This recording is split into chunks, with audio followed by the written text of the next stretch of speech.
जय हिंद दोस्तों, स्वागत है आप सभी का फिर से एक बार आपके अपने YouTube channel Bharat exam solution पर। दोस्तों आज हम बात करेंगे जेपीएससी और कक्षपाल के ऊपर, जिसमें उम्र सीमा को लेकर बात होगी। तो चलिए सेशन की शुरुआत करते हैं और आप बने रहिए इस वीडियो के अंत तक। यदि आप इस वीडियो को पूरा देखेंगे तभी समझ पाएंगे कि आखिर उम्र सीमा में अब तक क्यों नहीं छूट दी जा रही है, क्या कारण हो सकता है। तो चलिए इसी को हम लोग आज इस वीडियो में जानेंगे। दोस्तों छात्रों का एक उम्मीद था कि जब कैबिनेट में बैठक होगा तो जेपीएससी और कक्षपाल में उम्र सीमा में छूट मिल जाएगा, लेकिन कैबिनेट में बैठक संपन्न हुआ और छूट नहीं मिला। क्यों? कैबिनेट बैठक संपन्न होने के बाद जब कृषि मंत्री शिल्पी निहाती जी बाहर आई तो उनसे पूछा गया कि क्या मैम कुछ चर्चा हुआ, तो उन्होंने बताया कि मांग तो रखा गया था, बट प्रशासनिक अधिकारी का कहना है कि 2023 से वो पीछे नहीं जा सकते। अब पीछे क्यों नहीं जा सकते, आइए इसके बारे में हम समझते हैं। देखिए, प्रशासनिक अधिकारी का तो कहना है कि वे 2023 से पीछे नहीं जा सकते हैं, जबकि छात्र का मांग है कि कम से कम 2018 कट ऑफ डेट होना ही चाहिए। इससे पहले 2017 था, बट 2026 में इसे 2018 करने की मांग हो रही थी विद्यार्थियों के द्वारा, लेकिन प्रशासनिक अधिकारी नहीं चाह रहे हैं, इसलिए सरकार ने कैबिनेट में उम्र सीमा में छूट नहीं दी। यह किसका कहना है? तो कृषि मंत्री शिल्पी निहाती जी का।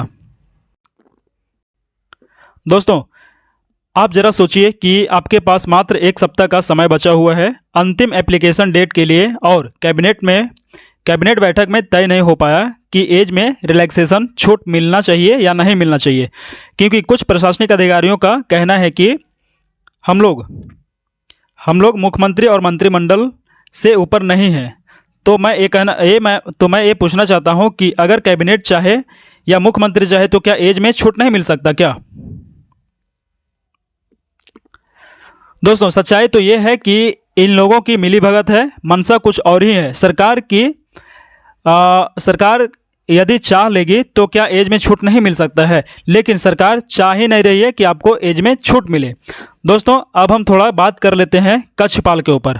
देखिए, कक्षपाल की अंतिम बहाली 10 साल पहले यानी 2015 में निकाली गई थी। उस समय बहुत सारे कैंडिडेट्स की औसत उम्र 16 या 17 वर्ष होगी, 16 या 17 वर्ष होगी अनुमानन, है ना। आप उस वक्त यह फॉर्म नहीं अप्लाई कर पाए होंगे।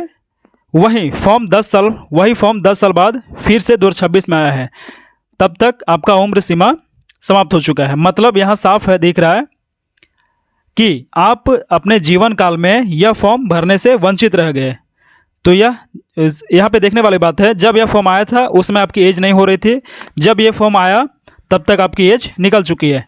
तो यह किसकी गलती है, सरकार की या आपकी?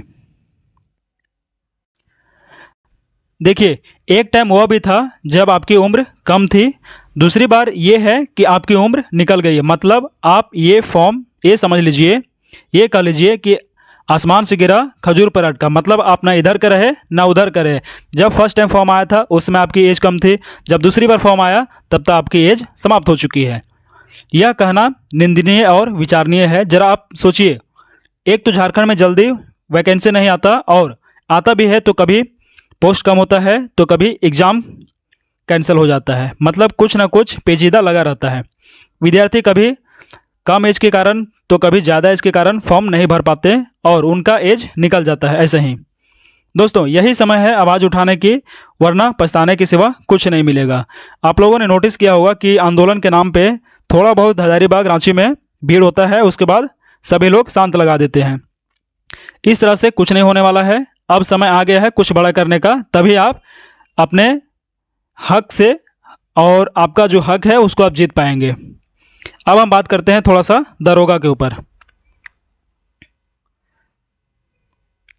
दोस्तों ध्यान दीजिएगा, मेरे ख्याल से दरोगा की बहाली लास्ट टाइम 2017 में आया था। उसके बाद अभी 2026 चल रहा है, इसके बीच में एक बार भी वैकेंसी नहीं निकाला गया।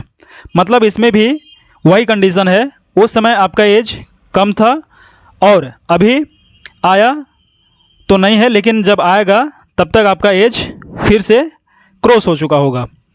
फिर आप क्या करेंगे? मतलब इसमें भी आपको हाथ मलना ही होगा, क्योंकि तब तक आपका एज समाप्त हो चुका होगा। दोस्तों अगर आप अभी शांत बैठे रहेंगे तो झारखंड में आने वाली जितनी भी वैकेंसी है वह आपको एक भी हाथ नहीं लगने वाली है, खास करके उन विद्यार्थियों का जिन्होंने ग्रेजुएशन 2016 और 19 के बीच में करके बैठे हुए हैं।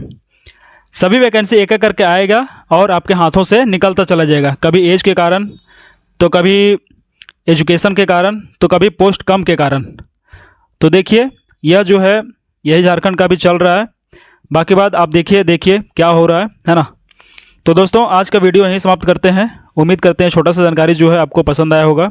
यदि आप इस चैनल पर नए हैं तो वीडियो को लाइक करके चैनल को सब्सक्राइब कर दीजिएगा और अपने दोस्तों के साथ शेयर करिएगा ताकि उन्हें भी ये छोटी सी जानकारी मिल सके। चलिए आज की वीडियो यहीं समाप्त करते हैं, तब तक के लिए धन्यवाद। जय हिंद।